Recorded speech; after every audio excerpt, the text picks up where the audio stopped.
play at the moon or moonlight gives a sensual sense of unreal. Under a blue moon, it is not impossible what can happen, or what you can see, but very rare. And these new hours show how unique this metamorphosis between humankind and nature can be, almost a dream. Stories, legends, dreams, myths help us for generations to understand our view of the world and ourselves too. We interconnected these myths with elements from nature, like who is the wind? Is a moon a woman, or the Mother Earth? What about the color of stones?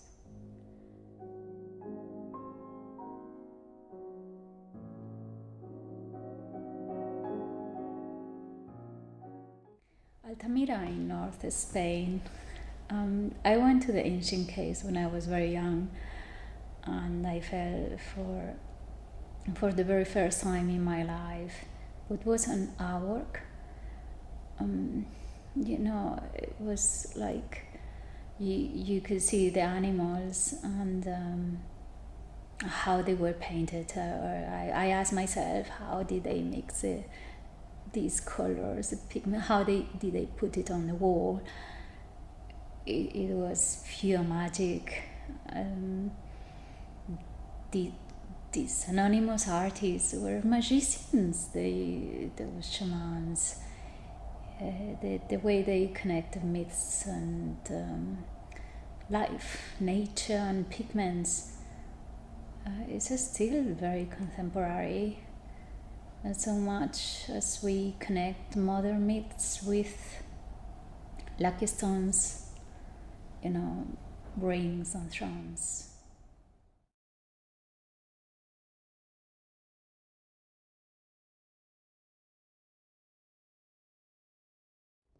I was born in North Spain, in Burgos, like castle, was the old capital during the Middle Ages, and then I studied in Paris and in Berlin, where I graduated in art and archaeology of the Near East. It's about Mesopotamia and Assyria, with mythical cities like Babylon and today Iraq. It was fascinating, and they were full of heroes and anti-heroes. It wasn't easy to learn French and German, but it helped me to interact with so many cultures and ethnicities, to understand our new Europe. It was through art.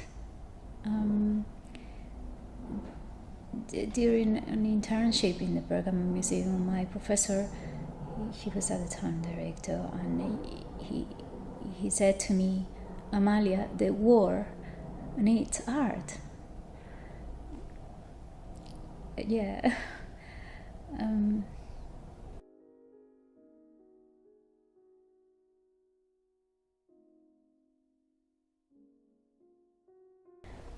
The European Romanticism,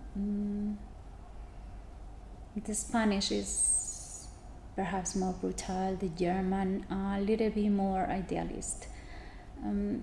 But I would say that Romanticism is about love for souls and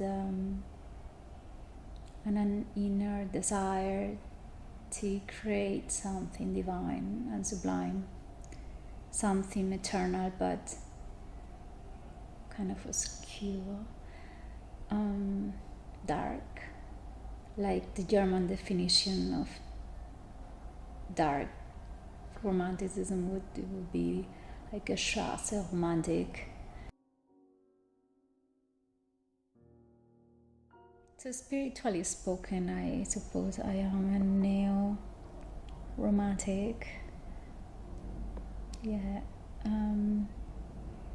From an early age, I was fascinated by transformation.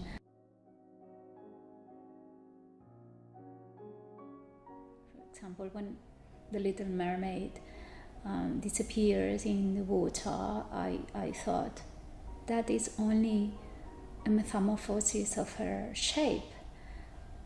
She's still alive. Then she's now the ocean. Yeah.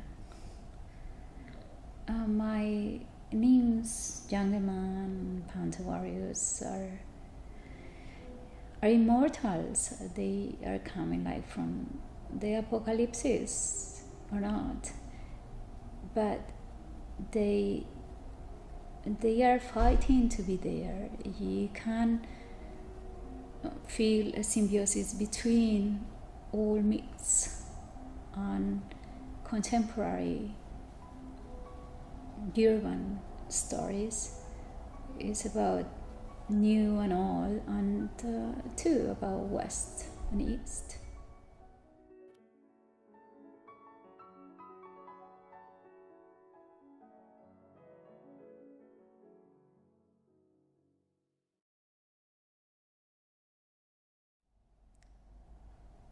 Guernica is about 1 hour from my birth city. And Guernica is about the Spanish Civil War that my father survived. So Picasso is very special for me. And it's very interesting that I always relate this time with another time, the 19th century, the Spanish Napoleon Wars. And they were painted, mixed with myths by Goya, one of my absolute favorite ones. He's amazing. He's so good. You still can see Saturn with those eyes, so amazing, painted, full of desperation, and like is the apocalypse is there, and terrible. It's just terrible, but those eyes are very hypnotic. Somehow I still feel compassion for his madness. Yeah. I love the ancestral in Anish Kapoor. I think he's brilliant. For example, music, Debussy with Claire de Lune, or I absolutely love David Bowie. Yeah, and all these artists are timeless. This is not about a time, or it's they are going to survive any end because they are already immortals. About David Bowie, he created a song about my favorite animal I wanted to transform myself into, the Black Panther. This song was later used by Tarantino, and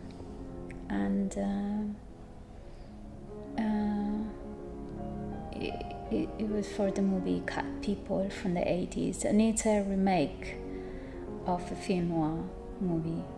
The original story is an ancient tale, a folklore about a woman from Eastern Europe with a dark family secret, and rooted in ancient beliefs. Virgins were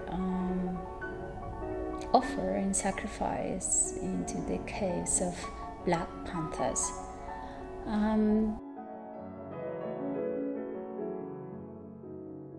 So generations later, in modern times, those women, or specifically one woman, was cursed every time by kissing a man, she would transform herself into a feline, a Black Panther. I think it's kind of tragic, but beautiful at the same time. This mysterious, almost impossible creature in the awakeness of her own metamorphosis. So brave, but at the same time so innocent in her nature. And all these things, you can see it under the blue moon, under the moonlight, Claire de Lune.